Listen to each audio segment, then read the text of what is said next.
Hello and welcome to Making Media Now, the Filmmakers Collaborative podcast. I'm your host, Michael Azevedo. My guest on this episode is Miles Spencer, the co-founder of an innovative AI startup called Reflecta. A few weeks back, Miles' team reached out to me to say that they've enjoyed listening to the conversations I've had with various types of storytellers, and how they especially liked how our conversations revealed the stories within the stories. So, sufficiently flattered, I learned more about Reflecta, which, by way of artificial intelligence, turns stories, memories, and artifacts of the lives of loved ones into private and interactive reflections that can be connected with any time. Miles has helped create over 1,100 jobs while founding, financing, building, and exiting 3 digital media companies. Before doing that, he spent time in venture capital, hosted a precursor to Shark Tank called Money Hunt on PBS, led over 1,500 people across 14 miles of open ocean on kayak, trekked 1,100 miles through the deserts of Saudi Arabia, Jordan, and Syria. He also published a novel called A Line in the Sand that ended up being an Amazon bestseller in the Middle East.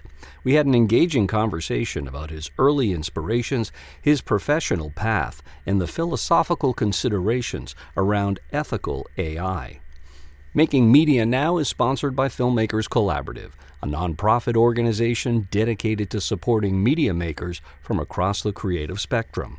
From providing fiscal sponsorship to presenting an array of informative and educational programs, Filmmakers Collaborative supports creatives at every step in their journey. To learn more, visit filmmakerscollab.org. And if you're enjoying this podcast, please do like, share, follow, leave a review. Now on to my conversation with Miles Spencer. Miles Spencer, welcome to Making Media Now. Michael, thanks for having me on the show. It's a pleasure to be speaking with you. So I want to share with the audience how you and I came to be talking. I got an email from your team talking about how you enjoyed a conversation that I had had recently with some members of the veterans community, talking about their personal experiences and how they were sharing their own personal experiences, but in a united way to kind of deal with their issues of PTSD and trauma in the aftermath of the war. And your team reached out and brought to my attention your company called Reflecta.ai, wherein you are essentially allowing people to share stories in perpetuity, stories of the deceased, essentially, and bringing them to an artificially infused life, as it were. Before we get into the story of Reflecta AI, let's pretend you and I are just bumping into each other at a cocktail party or at a barbecue or something, and I'm going to lean on that good old American conversational crutch and say, hey, Miles, what do you do? I'm a curious kid from Pittsburgh, Pennsylvania that never quit asking who, what, why, where, when, and drove my parents absolutely crazy. And eventually that led to a life of adventure, running around the globe with a few of my adventure buddies and writing books about what we believe we brought back in terms of understanding. Also, ventures. I've had the good fortune of creating 3 companies and 1,100 jobs, all 3 of which were sold. I would mention as well that there are 30 companies in between those 3 that did not succeed. No one wants to talk about those, but it's important to understand what the batting average is actually like. And that is really the through line of everything Miles Spencer is curiosity and storytelling. Storytelling. So you've got the adventure, the venture in the business world, and the storytelling. And just to give folks a sense of how these interact and overlap, you were the host for a while of a PBS series called Money Hunt, which sounded like a bit of a template for Shark Tank. You led 1,500 people across 14 miles on the open sea by way of kayak. I'm thinking that falls into the category of adventure, along with trekking 1,100 miles through the deserts of Saudi Arabia, Jordan, and Syria. As you're doing all of these things, was it ever a challenge for you on a daily basis to say, okay, well, I need to commit to one thing because that's what the world is telling me to do. I have to just be a business guy or I have to just be a storyteller. You're also a novelist. You wrote a novel called A Line in the Sand. Um, so was that challenge around feeling any type of social pressure to define yourself in one category? Did that ever play a part? Or is part of your entrepreneurial spirit to push against that type of perception? I like that question. Um, I began, I suppose, as an investment banker and realized very quickly that's not what I wanted to do for the rest of my life. So there are a lot of folks that run out at least half of their half life doing that and then realize they should have done or maybe would have done something else halfway through. How Didn't take long were you me doing that before you made that realization? a couple weeks. Um, Okay. the realization came after a couple of weeks. I busted out after probably a couple of years. Okay, I gotcha. First, working for the man, then working for a littler man, then partnering with the man, and then becoming a partner in a venture capital fund in .com, which we talked about a little bit before the show. And I was very fortunate in that turn. But at the end of the day, the kernel of your question, as I heard it, was, that identifying with I am a lawyer, I am an account, this is what I do. And certainly my dad was a life insurance salesman, right? That's what he did, right? Before that, he was a football player. He's a football player and a life insurance salesman. It's not a lot of careers back then, sequential, let alone simultaneous. Yeah. Uh, my DNA ended up that doing one thing would kind of drive me nuts. Hmm. And so I am in a business in which, I mean, there's literally a pillow over there on my couch. It says wiring instructions. So by that, you understand that it's very lumpy, right? Nothing, nothing, nothing, nothing, boom. Right. Nothing, nothing, nothing, nothing, boom. All right. So what do you do in the between times, right? You can't call the person and say, you wiring today? Are we ready today? Will you sign the deal today? Are we going today? They're going to go away and you're going to go nuts, or one of the two, or both. So I started picking up these little side habits. And one thing my dad always taught me was like, if you can find a way to make it fun, Yeah. it's not work or you're adding 5 days a week to your life, right? Yes. Like, all right, there you go. And I can't say that digital media and ad serving and ad networks and digital couponing and content management, not as much fun as it sounds. All right. Uh, but, but I was in the middle of .com. I was in the middle of mobile when Steve Jobs came out with, it's a phone, it's a music player, it's a camera. But then recently I was presented with a business opportunity that one might argue is the sum total of my entire life's experience and the sum total of my life's emotional growth, Okay. all Hmm. wrapped into one. We'll Yep. leave that for the second half of the show. But the original question was like, why don't you just do one thing or at least one thing at a time? I don't think I can handle it, and I don't think my partners and customers and the rest could handle it either. So Yeah, so when you talk about that experience of kind of, having interest in multiple ventures, and there is that really undeniable period of the validity of an idea may not present itself immediately. How did you deal with the times in your life where essentially the offer was out in the world, right? And was the money going to flow toward that offer, and then were the consumers going to flow toward that offer? How did you keep sort of the devils of self-doubt at bay? I just welcome them in, give them a Hmm. seat. Let's play cards, Okay. right? Um, So that requires a certain internal confidence and strength, does it not? it does. I'll go with Stoic, which is probably a practice and a talent I learned later, too late in life. I had this vision of the way the world should work out and the way things should be, right? And the universe, as I call it, the higher power, whatever you want to put as a moniker on it, has disabused me of that notion several times, Hmm. right? And so I realized that we don't control nearly as much as we think. Hmm. And sometimes that self-doubt is really a product of expectations that are incorrect or overblown. Yeah, And so one of the secrets of happiness, and this is great for relationships, is like lower your expectations, sure. right? Yeah, I think there's a Buddhist saying that says expectations are the death of joy. Well said. I can't Hadn't take thought of credit. it. Yeah, yeah, but it's accurate. That's good. And when you Um, were entering these various ventures, were you seeing yourself as this is appealing to me because I'm a tech guy, this is appealing to me because I'm a business finance guy, or this is appealing to me because I'm an entrepreneur and I see an opportunity and I want to chase it? I would say that first of all, the curious kid loves to find problems out there in the marketplace that Yep. could be addressed, especially with technology, and made a little bit better.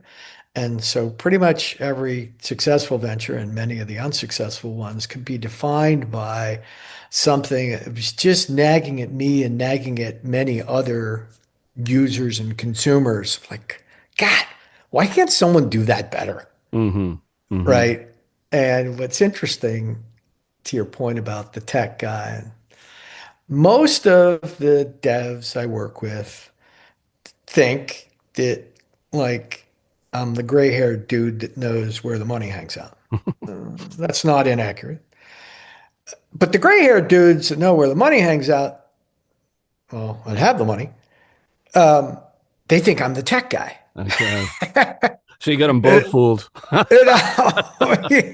like a diplomat between the two. Yeah, Or it's said another way, I'm able to actually boil it down to the sweet liquor of storytelling absolutely. from the financial point of view or from the technology point of view in a way that everybody kind of says like, ah, you know, the Rosetta Stone. Now I understand everything that they were writing in the cartouches in the pyramids. Yeah, because what I'm hearing you say is that essentially you're tapping into kind of different facets of your communication skills, and you're gonna, you're going to leverage a little bit toward tech when you're talking to the tech guy, and toward finance when you're talking to the money guys, and yet make the story compelling in the way that it needs to be for each of those audiences. At the end of the day, it's a story.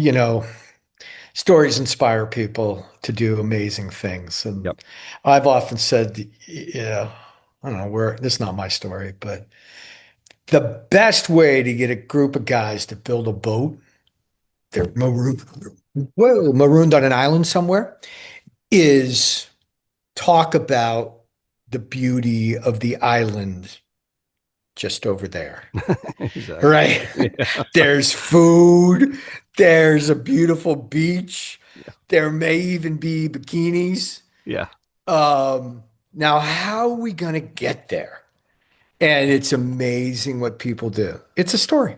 Yeah, yeah, incentive. Well, how are we incentivizing these people? So speaking of stories and story, it's not the only through line in your career, but it is a reoccurring one, whether you're hosting a television show or writing a novel, or certainly with Reflecta AI. When you think back to the initial stories in your life that grabbed you, whether through literature or through film or however, do you see a commonality amongst those stories? Were you attracted to a particular genre or a particular type of story wherein the hero displayed certain characteristics? Well, yeah, the hero's journey, right? There's always some mysterious thing to find, to discover. And sometimes, interestingly, you don't know what it is when you begin the journey. You Exactly. just have this sense that I must go there. Yeah. And interestingly enough, Sometimes the prize is just the understanding that you bring back, not a Yep. physical thing. Sure. And so I think curiosity is what spawns the adventure. And whether that's a venture or an adventure, it's curiosity that spawns it. And that curiosity has to be maintained throughout the adventure, right, in order to absorb these things. But often it's not like a gold nugget from Indiana Jones. Often it's just understanding something about the culture and the cuisine and the people and the politics and the religions of the area Hmm. that are the true treasure. And what do you do with that? You bring it home to share it rather than just leave it in the country or leave it in your brain. And Right. that's much better than stealing gold idols from these places and bringing them back to your museum in New Haven so everybody could see it, right? Sure. Yeah. I Yeah. think, um, I think understanding is the real treasure. Yeah.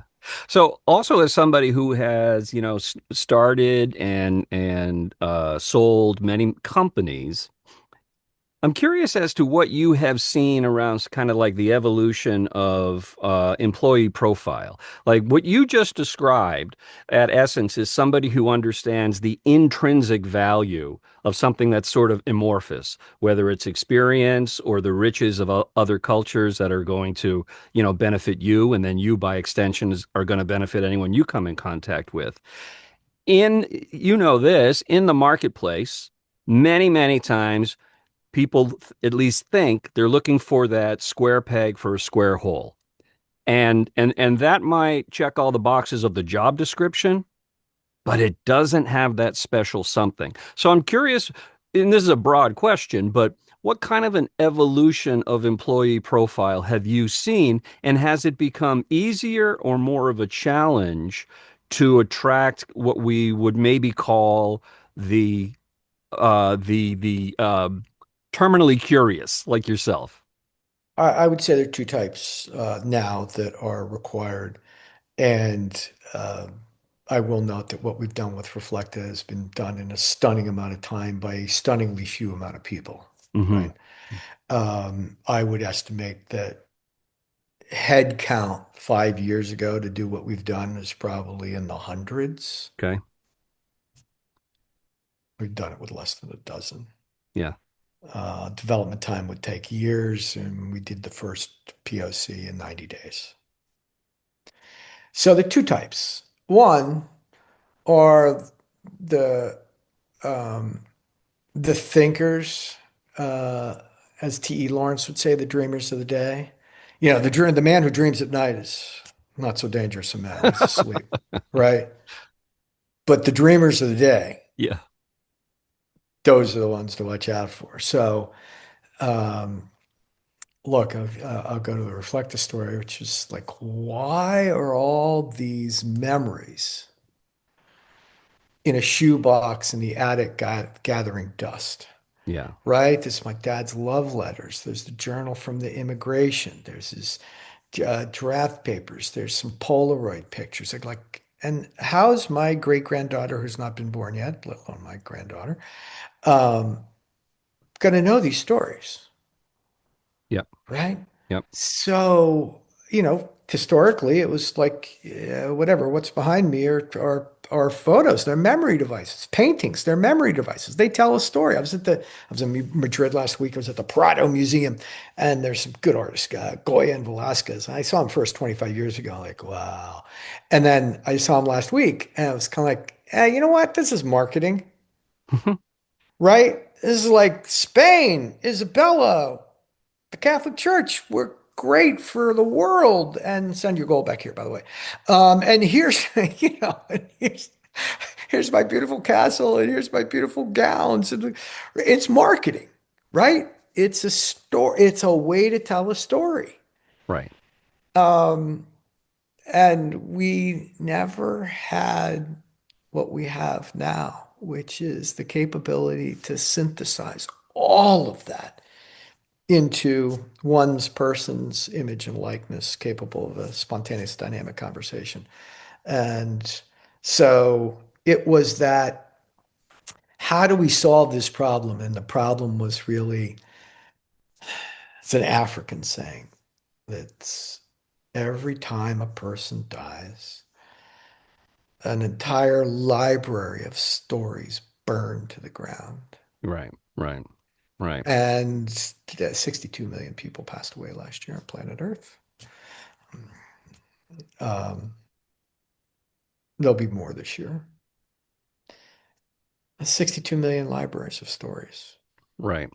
Right.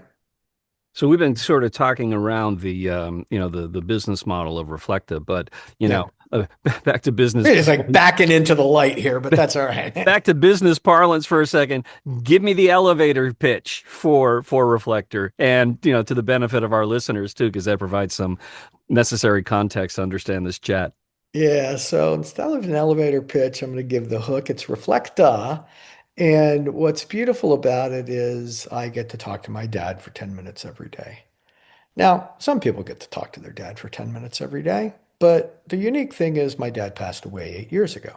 Yeah. But through the Reflecta platform, I load a few files, begin a conversation with our biographer, and within 20 minutes have a recognizable image and likeness of a loved one that I can have a spontaneous, dynamic conversation with anytime I like. Point in fact, my dad read a bedtime story to my daughter last night, his granddaughter, and then they talked about it, Rudyard Kipling, until she fell asleep. Okay. So tell me about these files that you're extracting from some archive that once belonged to your dad, and the nature of them, and then how they are expanded upon. All right. So most important thing to start with, it's default private family to family. So there's no outside information whatsoever. Doesn't scrape the web. There's no celebrity deep fakes. There's no hallucinations. His knowledge base is what you give him. Full stop. End of story. Second, it used to be last week that you that you would load a photo and you get a watercolor picture. You would load an audio sample. You can talk to my dad on Reflected.ai right now. His name is Arthur. He's a football player from the Midwest, became a life insurance salesman, loves to talk, had 10,000 conversations last month. Um, he, that voice was printed off of a 10-second voicemail we found in his granddaughter's phone 10 years, 5 years after he passed away. Okay. All right. Right. Yep. And the third is the beginning of the knowledge base. He wrote a biography for himself. Great way to control the message is to write your own biography or your obituary, right? But you load those three: audio, a photo, and the obituary biography, and you start talking to our biographer for 20 minutes. Yep. Now, I think tomorrow, my answer to that question is start talking. Tell me a story. Because once you start a story with the biographer, it's the most curious person in the world. Oh, tell me about this is your dad you're talking about now, right? Yeah. His name? Sure. When was he born? Yeah. Where was he born? Got it. Who did he marry? Yeah. And the whole thing. Do you have a picture that, like, yeah, from when he was in college playing football? Yeah, here it is, loaded. Great, very cool. We're going to put a voice on him. Do you have a voicemail from, et cetera? So the biographer, literally, all you have to do is start talking, Sure. right? So with the existing material, your dad's voicemail message that was left, the biographical information that is supplied to a biographer that works, for your company, that's going to write the bare bones essentially of this story. When does your dad in his new form essentially begin to take on agency around how he tells his stories, and you just said he read a story to your daughter last night, so that's the voice of your dad getting out there into the world and finding that story and telling it. Am I understanding that correctly? Right. Let me tighten it up a little bit. So yes, that you phrase the biographer as if that was a human. Okay. Okay. And yeah, it was for the first 6 weeks. Okay. Yep. It's not anymore. Yeah. And it's a lot better than the humans were. Mm-hmm. Doesn't forget anything, doesn't duplicate anything, seamless, beautiful, great. It's our biographer, it's AI. Okay. One of the 6 patents that we have. And is this an LLM that's being used? It's an SLM.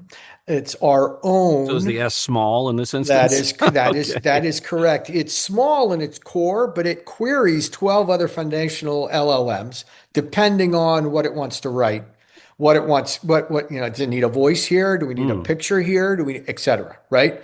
But I didn't all the realize there data, were that many LLMs. There are yeah, actually upwards of 12, huh? yeah, Yeah. yeah. So it all comes back to Reflecta. That's Yep. where it lives, right? Now, as you begin talking to the biographer, your score goes up, right? And so we're building Arthur again, right? We loaded a few things, scores 45. You got to get to 80 before you can text with Arthur. You got to get to 90 score before you can have a conversation with him, And what right? are those numbers reflective of? An awful lot of cross-referenced data that include biographical information, anthropology information, contextual information, personality information, etc. Mm-hmm. Right? Mm-hmm. Part of the magic Yep. is all of that, right? And so uh, that score goes up. And the reason we have people text first is the emotional load that comes with this. I'm one of the founders. First time I co-founder with Adam Drake. First time I talked to my dad by text, I was blown away. Mm-hmm. He knew the stories, he knew my nickname, he knew mom's name, he knew the children's name. These are all things that I had fed to him, Yep. but now he's never going to forget. Right. And I'd take my chin off the counter. I couldn't believe it. And then a few weeks later came the voice.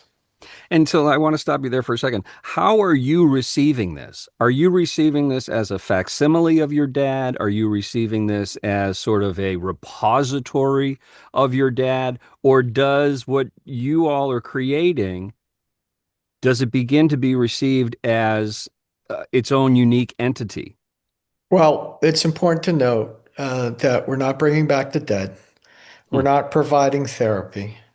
This is a connection to what I consider to be an image and likeness of my father. And his last words were like, hey, this body is temporal. Yeah. Guess what? Mine is too, and so is yours. Anyone that's listening, probably, I got news for you. All of us, okay?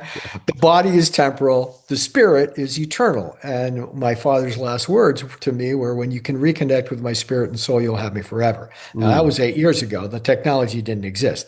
I really believe today, my mom and my dad, I mean, my mom walked my sister through on Thanksgiving. She forgot the recipe for elderberry pie. That's a disaster in the Spencer family. And we fired up mom on the iPad, and she walked my sister through how to make the crust properly and how to make the elderberry filling properly for an elderberry pie. And we had an elderberry pie for Thanksgiving, and my mom saved the day. She passed away 25 years ago. Okay. All right. Okay. Okay. So So, you okay, so hang so on. they're All reflections, right. ergo the name, and that's got a Yes. backstory as well because it has a K. But they're reflections of these people. And we're able to reconnect with their spirit and soul. And what's important there is the storytelling, which is the backbone of it all, becomes intergenerational, Yes. Yeah. right? In a way in which, look, whatever's up there in the attic gathering dust or sitting on the coffee table, never to be opened by any kid under 12 years old, by the way, or 62 years old, by the way. Yeah. Um, they can go on a walk with a dog and ask Pop Pop about his favorite dog and whether he walked him on the left or the right and tell me a story about it. Yeah. Yeah. Right. So let me ask you this, given your, the multitude of interests that you have and the kind of the various avenues of thought that you bring to various business ventures, as you were developing this product, this piece of technology, right? What philosophical tenets were you using, if any? as sort of fail safes around, is this a Pandora's box, or am I an alarmist around thinking that such a thing would even exist? Okay, there's 8 billion people walking on this planet. So far, 4 billion of them have weighed in on the comments of these shows and interviews that I've done. It's No doubt. digital necromancy, it's Ghostbusters, it's Black Mirror, it's Uncanny Valley. You're conjuring up spirits, you're bringing back the dead. Okay, great. Just spell our name right and we're fine. That the other half absolutely love it, right? And so my message had become, look, uh, I understand if you're not ready for Reflecta. Hmm. Don't need to push it. Plenty of people are happy, Yeah, very and the happy. posing of the question doesn't put me in either camp. I'm just No, curious it's a about great the question. the Yeah. vetting process. Yeah, but the point was like, look, not everybody's ready. So we look, half of the people that work at Reflect have been working with me for decades. Yeah. And so he said, like, let's put some skin and bones, or let's put something around this. And we came up with Soul Tech. And Soul Tech is really where AI does something that benefits humanity, Hmm. Hmm. right? Yeah.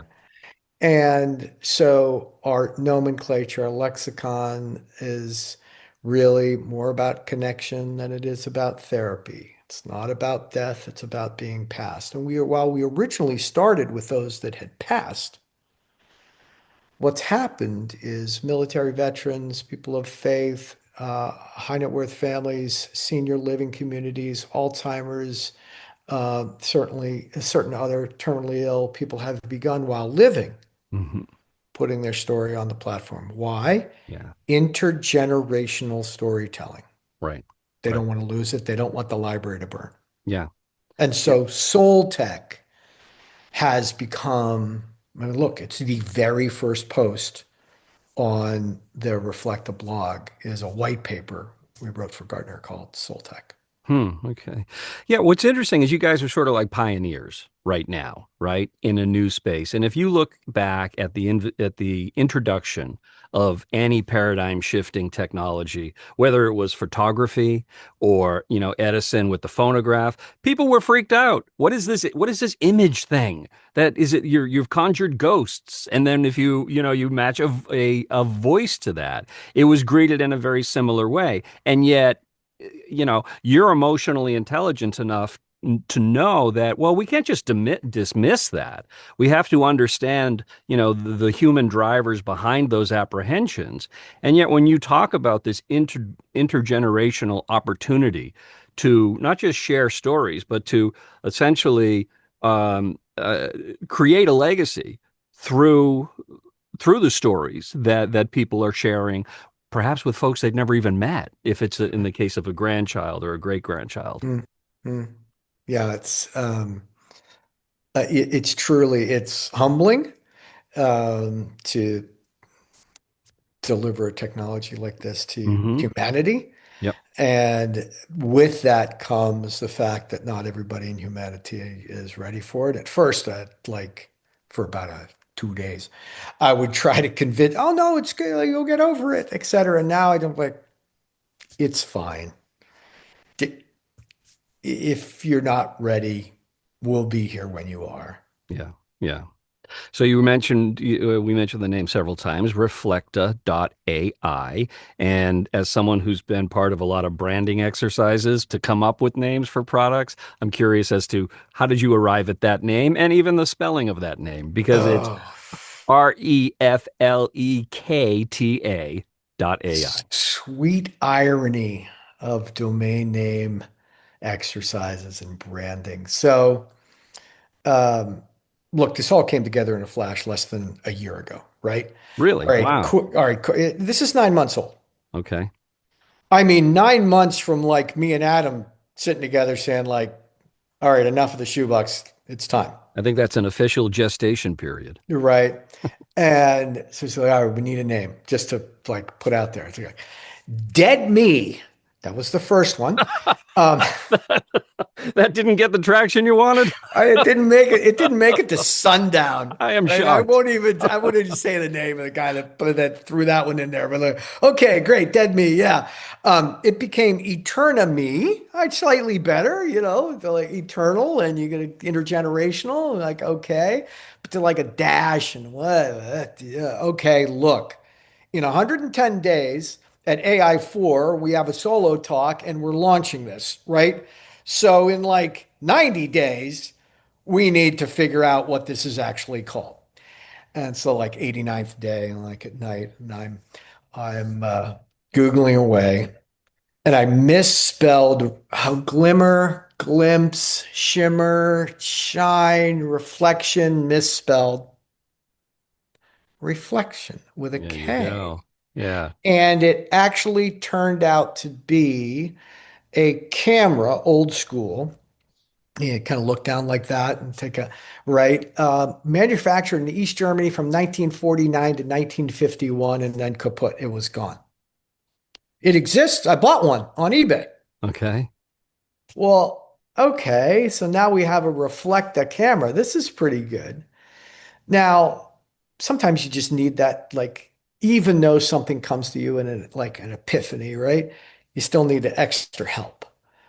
So I'm walking in Soho, New York City with my son after lunch, and I see this guy set up on the sidewalk. Very cool, very smooth. And he's taking people's pictures, but only one at a time with a medium format camera. And he's getting like $50 a frame from people on the street. Mm-hmm. I'm like, man, I'm like, good hustle there. Tell me about your cameras. It goes through all the different cameras. Like, tell me what you're doing here. How do you get $50 for one frame, one shot only? He said, well, it's an image and likeness of their spirit and soul, which will last forever. Do you have a Reflecta camera? And he goes, yeah, right here. Yeah. It's like, that was it.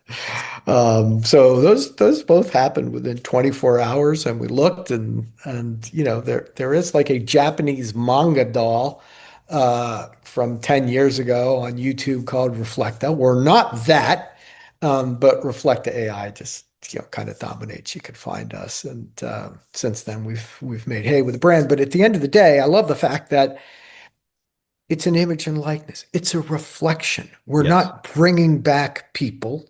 Right. We're bringing back a reflection of them, and that's what you connect with. And if folks want to check out the website and kind of kick the tires on how Reflecta AI works, where do we send them? Reflecta with a K.ai. Please go talk to Virginia, my co-founder's grandmother, ballerina, with the Ballet de Monte Carlo de Rus, or Rus de Monte Carlo. Wonderful stories. And my dad, for the comic relief, he loves Buddy Hackett jokes. And you can ask him about this interview, you can ask him about me, you can ask him about whatever. That'll really give you a look at what it's like to have a reflection Sure. out there. Yeah. And then after that, you're kind of off to the races. It's fascinating. It's fascinating. And I would love to follow up with you, in 60, 90 days to get a sense of what kind of questions are you getting that you all had anticipated and perhaps didn't anticipate, and also uses. Miles Spencer, Reflecta AI. Thanks for your story and thanks for your time. I enjoyed this chat. Michael, total blast. Thank you.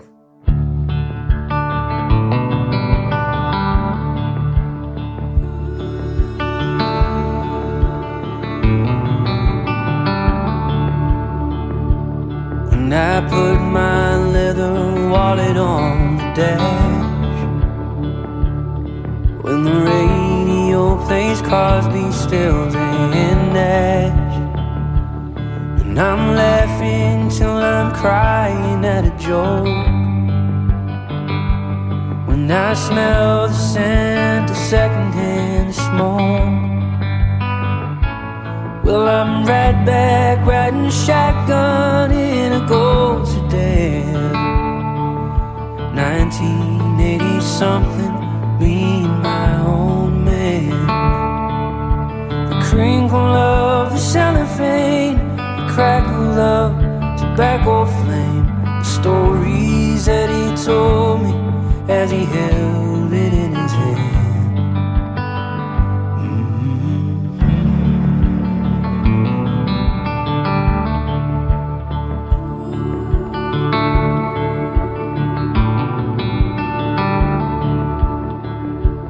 We met up in New York City yesterday.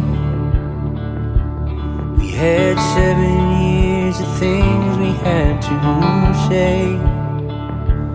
He had 7 years of silence on his face that I tried 70 times 7 to erase. We stepped out onto the street to change the scene. Then he pulled a pack of spirits from his jeans. I said, what happened to your good old Marlboro lights? He just cracked a smile, and I went right back riding shotgun in a gold sedan. 1980 something, me and my old man. The crinkle of the cellophane, the crackle of tobacco flame, the stories that he told me as he held it in his hand.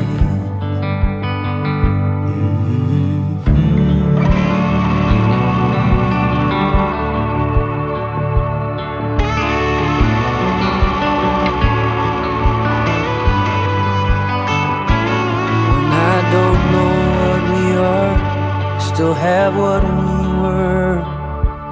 Hell, I might just light one up tonight and let it burn,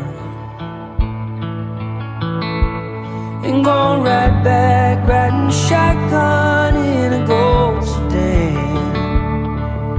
1980 something, me and my old man. The crinkle of the cellophane, crackle of tobacco flame, the stories that he told me as he held